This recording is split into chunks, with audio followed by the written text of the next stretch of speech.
ಸ್ನೇಹಿತರೆ, ತಮಗೆಲ್ಲರಿಗೂ ಸ್ವಾಗತ.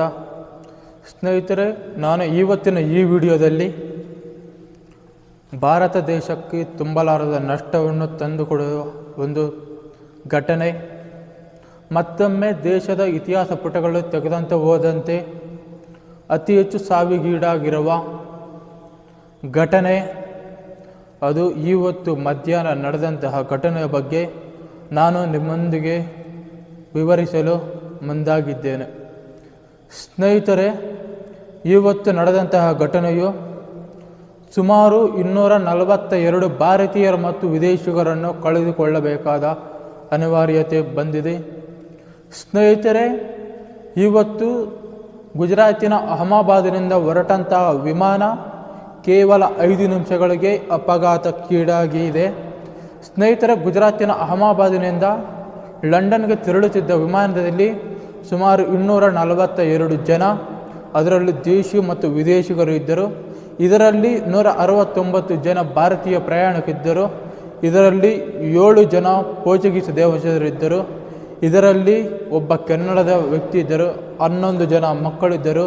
2 ಹಸುಕೂಸುಗಳು ಇದ್ದವು. ಸ್ನೇಹಿತರೆ, ಈ ವಿಮಾನವು 1,26,000 ತೂಕವನ್ನು ಇಂಧನವನ್ನು ಹೊಂದಿದ್ದು, ಇದು ಅಹಮದಾಬಾದಿನಿಂದ ಲಂಡನ್ಗೆ ತೆರಳುತ್ತಿದ್ದ ವೇಳೆ ಇದು ಅಪಘಾತಕ್ಕೀಡಾಗಿದೆ. ಇದು 1:10ಕ್ಕೆ ಏರ್ಟಾಕ್ ಆಗುವಾಗ ಅಲ್ಲಿದ್ದಂತಹ ವಿಮಾನದ ಪೈಲಟ್ ಆದಂತಹ ರಾಮ್ ಸಮಿತ್ ಸಬರ್ವಾಲ್ ಅವರು ATCಗೆ ಕರೆಯನ್ನು ಮಾಡಿದ್ದಾರೆ. ATC ಅಂದರೆ ಏರ್ ಕಂಟ್ರೋಲ್ ಟ್ರಾಫಿಕ್. ಅದು ಸಹ ಸಂಡೇ ಕಾಲನ್ನು ಮಾಡಿದ್ದಾರೆ. ಸ್ನೇಹಿತರೆ, ಸಂಡೇ ಕಾಲ್ ಅಂದರೆ ಎಮರ್ಜೆನ್ಸಿಯ ಕಾಲ್ ಅಂತ. ಆದರೆ ATCಯಿಂದ ಯಾವುದೇ ರೀತಿಯ ಪ್ರತಿಕ್ರಿಯೆ ಬಂದಿಲ್ಲ. ಇದು ಕೇವಲ 5 ನಿಮಿಷಗಳಿಗೆ ಅಪಘಾತಕ್ಕೀಡಾಗಿದೆ. ಸ್ನೇಹಿತರೆ, ಆ ಅಪಘಾತಕ್ಕೆ ಈಡಾಗದಂಥ ನಗರ ಮೆಘಾಣಿ ನಗರ. ಸ್ನೇಹಿತರೆ, ಈ ಮೆಘಾಣಿ ನಗರಕ್ಕೆ BJ ಎಂಬ ವಿದ್ಯಾರ್ಥಿ ನಿಲಯದಲ್ಲಿ ಹೋಗಿ ಈ ವಿಮಾನವು ಅಪಘಾತಕ್ಕೀಡಾಗಿದೆ.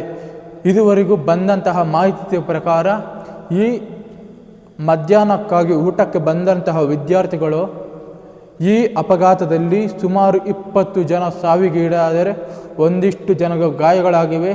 ಆ ವ್ಯಕ್ತಿಗಳನ್ನು ಆಸ್ಪತ್ರೆಗೆ ರವಾನಿಸಿ. ಈ ವಿಮಾನದಲ್ಲಿ ಮತ್ತೊಬ್ಬ ಪ್ರಮುಖವಾದ ವ್ಯಕ್ತಿ ಇರ್ತಾರೆ.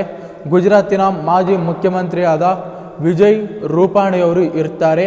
ಸ್ನೇಹಿತರೆ, ಇತ್ತೀಚಿನ ಮಾಹಿತಿಯ ಪ್ರಕಾರ ಅವರ ಆಸ್ಪತ್ರೆಗೆ ದಾಖಲಾಗಿಸಿದರು. ಆದರೆ ಅಲ್ಲಿ ಸಾವಿಗೀಡಾಗಿದ್ದಾರೆ ಎಂಬ ವರದಿಗಳು ತಿಳಿದುಬಂದಿದೆ.